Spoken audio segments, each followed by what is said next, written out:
voltamos então, galera. Vamos continuar com o nosso bate-papo aqui sobre o bicentenário da independência do Brasil. Pedindo a você que você acione aí o sininho da notificação para que você possa acompanhar todos os vídeos que vão surgir sobre esse tema aqui.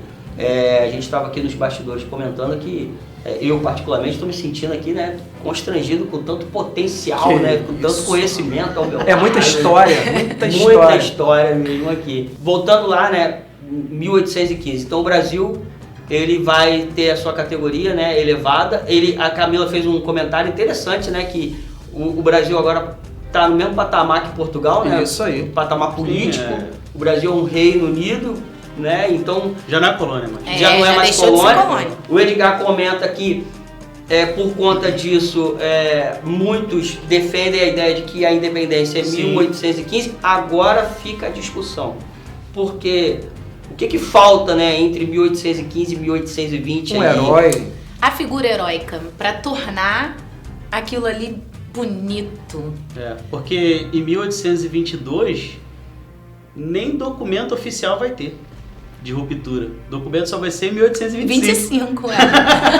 Agora, e detalhe que serão reafirmados os contratos de 1810, de 1808, né, de 1815. Então, essa questão de 1815 ela é realmente muito interessante a gente discutir, né? Será que foi 1815? Será que foi 1822?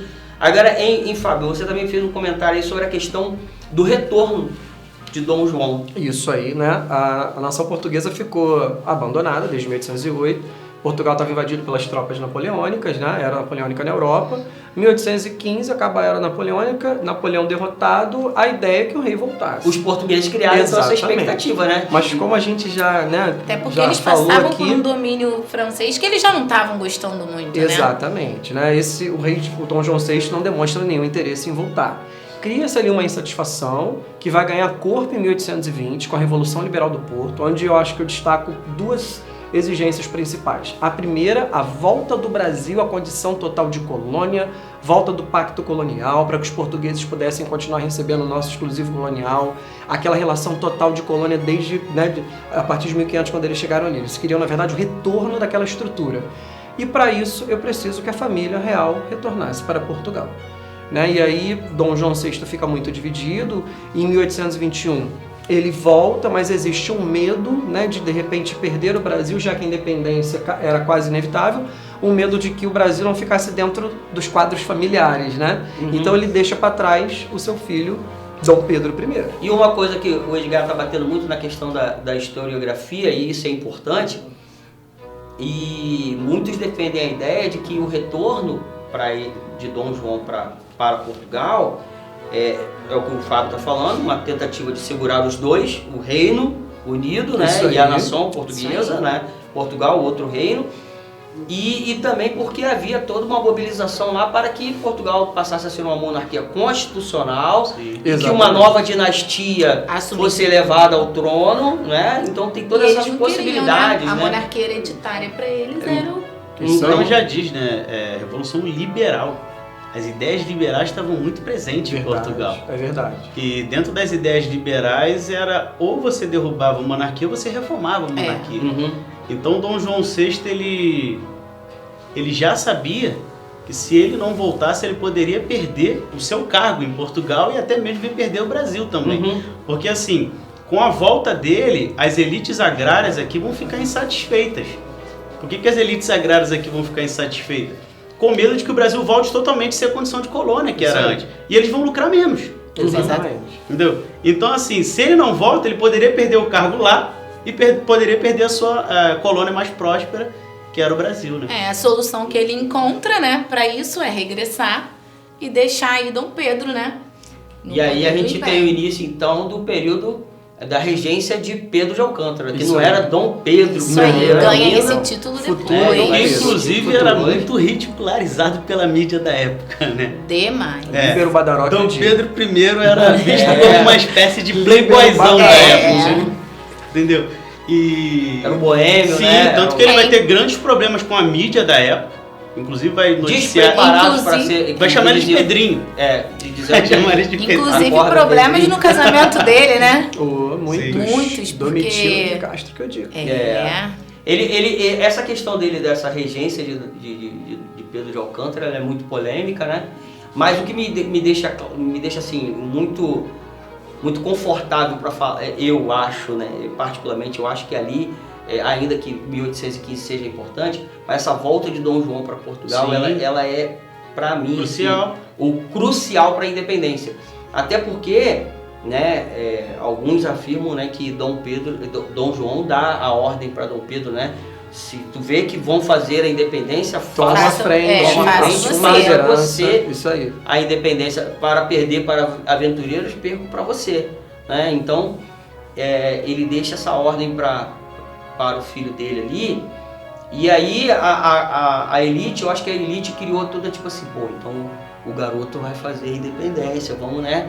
Mas e aí o que acontece? O que o Edgar tá falando, o cara cai na boêmia, né, vira Quer aproveitar aí. Um grande boêmio, medo de Dom João VI vai pra em balada. 1821, ao ele retornar, era que a independência fosse feita pelas elites agrárias, ou até mesmo incentivado pelos Estados Unidos, que tem a doutrina mais pra frente, Isso. né? Isso aí. Ou até mesmo por interesses ingleses, que a Inglaterra não queria perder um grande polo consumidor como o Brasil.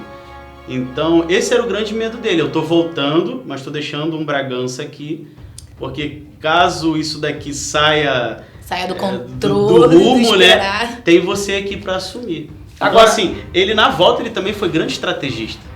Não só para vir em 1808. Na volta ele também foi um grande E o estrategista. engraçado é que, historicamente, ele recebe muitas críticas por ser considerado um péssimo líder. Sim. Mas quando a gente observa com calma, desde a saída dele lá de Portugal, por conta do bloqueio continental, a gente vê estratégia nas ações dele, mas isso não é muito valorizado. É porque a historiografia, Assim né? eu falei, a historiografia que a gente passada, tinha até o momento era com essa questão de ridicularizar a imagem Exatamente, dele, isso aí, né? exatamente. uma visão muito tradicional, Sim. né, da história. E que até mesmo, Alfredo, me desculpe te interromper, que vem de uma visão republicana. Porque república no Brasil, boa, ela vai legal. ser feita pela elite agrária. Uhum. Essa elite que Boa. vai ficar descontente quando ele volta em 1821. Então, assim, existe um grande esforço dessa elite agrária que vai depois realizar a república, né, de tentar ridicularizar a monarquia para acabar com todos aqueles fantasmas de que ela pode voltar. Desvincular totalmente, né? Vamos ridicularizar, não vamos dar a devida atenção que esse movimento teve na história do Brasil. Agora, a elite agrária vê uma possibilidade, por favor, eu penso, né, Fison, de usar Pedro de Alcântara para fazer a independência do Brasil? Com Sim. certeza. Totalmente. Com certeza. Um dos motivos era manter a estrutura social? Com toda certeza. Eu acho que o interesse do apoio a ele é esse total. Uma coisa que eu acho que a gente não pode esquecer também é o contexto internacional do restante do nosso continente, onde está acontecendo também o processo de emancipação da América Espanhola. Então, as ex-colônias espanholas estão ali com processos revolucionários, se formando enquanto países independentes. O Brasil, ele quer acompanhar esse contexto. Na minha opinião, quando o Brasil se forma um país independente, mas ainda enquanto império, ele quebra um pouco, mas pelo menos os laços com a metrópole são cortados definitivamente. Uhum. E aí o Dom Pedro I se vê aqui uma decisão a ser tomada, porque os revoltosos do Porto queriam que ele também retornasse. Então ele vai ser pressionado para retornar. Uma decisão a ser tomada. Volto para ser príncipe de um reino, né, em frangalhos, com sérios problemas de todos os níveis. Fico aqui, declaro esse território continental um país independente. Meu pai, né? E me torno imperador, né? E com o apoio da elite agrária é a opção que ele vai escolher. Mas ele teve... Faltou isso aqui para ele voltar, né? Inclusive, né, que Leopoldina ajudou muito ele nessa questão aí do Leopoldina, pensar José Bonifácio, né? São em- personagens que em tiveram um papel ficar ou não, fundamental. porque ele realmente pensou em regressar, né? E aí ela enfatizou essa questão do ficar, inclusive ela enfatizou, e é o que o Edgar comentou, né? Que não é muito retratado na história, que ela ajudou demais nesse processo de independência. Sim. Inclusive a carta de independência é assinado por ela e José Bonifácio. Sim, mais setembro. importante Para é chegar isso. até Dom Pedro, Isso né? aí. Agora, tem um fato, né? 9 de janeiro. de 1800. Dia do O Fico. dia do Dia do Fico. Fico. O dia do Fico. Ele prestes a embarcar, retornar, porque a pressão era muito grande.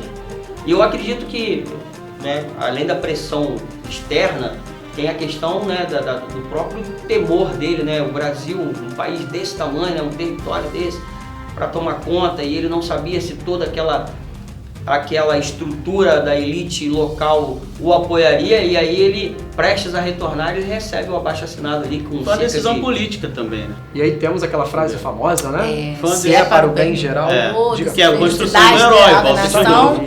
O dia do Fico foi uma decisão política, né? Porque ele sabe que se ele vota, a elite agrária basicamente é declarar a independência. Agora, nessa frase aí que o Fabinho fala aí, que ele fala sobre a questão da se é para o bem geral, da felicidade. A gente poderia adaptar, né? Se é para o meu bem e para o bem de poucos, vou ficar. Vou ficar. Pensando e ele ainda diz assim, principalmente no meu bem, né? E aí ele diz assim, ó, diga para que estou pronto. Essa palavra, né, o pronto, né, estou pronto, diga ao povo que fico. Esse estou pronto, eu acho que é tipo assim, vou fazer a independência então. E aí ele começa a articular o que o Edgar tá falando. É porque ele né? também começa a perceber que não tem muita saída mais, né? Os movimentos já estão evoluindo muito e eles precisam tomar uma atitude. Eles já chegam a um momento que ou é independência ou é independência. Ou é independência ou é morte. É. Isso aí. Bom, galera, a gente vai fazer mais uma pausa aqui, beleza? Mas pedimos a vocês aí que vocês fiquem atentos aí para receber o próximo vídeo e acompanhar esse bate-papo até o final, que ele tá bastante interessante. Valeu? Segura aí.